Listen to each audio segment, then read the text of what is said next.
Hi there, I'm Tommy Larkin, and welcome to this week's Tweak. Today we discuss the importance of engaging a muscle to help another muscle stretch.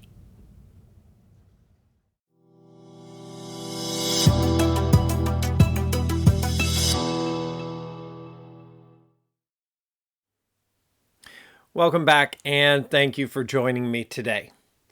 Earlier this past week, one of my clients paid me a really nice compliment on the depth and detail of my instructions.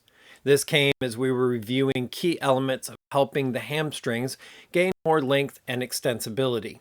As a reminder, I'd brought up the fact that one set of muscles have to engage to facilitate the release of another set of muscles. Now, for most people, I find this is most readily seen and felt in the legs. In order to allow proper extension and lengthening of the hamstrings, you have to engage the quadriceps. Now, these two muscle groups form what is known as an antagonistic pair.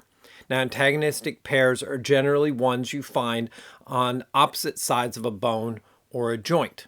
Now, besides the quadricep and hamstring combo, some other common pairs are the biceps and triceps, the adductors and abductors, and the internal and external obliques. Now, what this means is when one set of muscle combo contracts, the other set basically has to relax. So when it comes to the hamstrings, the quadriceps need to engage or flex so the hamstrings can effectively relax. This relaxation allows the muscles to passively lengthen and gain more stretch, thereby increasing the overall length, which can generally be seen as an increase in how far you can fold forward. So let's get to our pose example. I'll be using a chair today for our demonstration. I've found that this can make it a little easier to really feel the quadriceps engage and the release or relaxation of the hamstrings. I also feel when seeking to better integrate these actions, sitting on the chair removes most balance issues and stability needs and allows for better inner awareness of the work at hand, meaning keeping those quadriceps engaged. So come to sitting on the front edge of your chair. If your chair should roll or swivel, put the back of the chair against a stationary object like a desk or table. Now, stretch the legs out so they are straight. And placing your hands on the front of your thighs, inhale, feel the inner legs move towards the feet and spread the toes wide. Now, while maintaining this action, as you exhale, draw the outer legs back towards the hips. On the inhalation, with intention, flex the quadricep muscles, the ones on the front top of the thighs. On the exhalation, fold slightly forward over your thighs so you feel some stretch in the back of your legs. While continuing to breathe, go back to the quadriceps. Make sure they're still flexing and engaging. And then pay attention to how your hamstrings feel. They should feel relaxed and have a sense of becoming longer, i.e. lengthening, and that's the stretch. Also, depending on your flexibility, you may feel a decent stretch and you may not feel much stretch at all. So if you are more flexible, feel free to hinge forward a little bit more and have a deeper fold.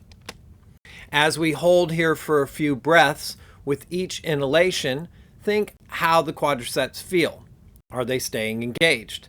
On the exhalations, continue to cultivate the feel of lengthening the back of the legs. Now we'll just hold for a couple more breaths so that you can get that feeling and build that awareness in your body. Just remember, we're just breathing, paying attention to engaging, flexing the quadriceps, and having that length in the back of the legs. Great, so on the next inhalation, lift the chest and come back to sitting upright. Now, I will tell you, I'm guilty of not always keeping my quads engaged. It is very easy to let them go to sleep at the wheel. However, rather than thinking you are failing at this process, simply contract the muscles when you realize that they're not engaged anymore, and know that with time they'll tend to stay engaged more and more without extra need of that mental reminder. Now, regardless of how you practice this tweak, I recommend at least 3 full breaths in the forward fold to allow your mind and body to synchronize in the movement. This helps build muscle memory and aids in better facilitation of hamstring stretching over time. So there you go. I hope you'll gain great benefits from today's work. If you have any questions or thoughts about this tweak or any previous one, let me know. Put your question or thought in the comments of the specific tweak and I'll get back to you. Also, if you like today's tweak, I'd appreciate you hitting that like button below and don't forget to subscribe to the channel.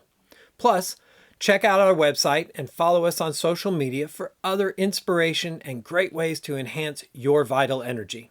You'll find those links in the description below. As always, thank you so much for joining me today, and until next time, have an amazing week and be excellent to each other.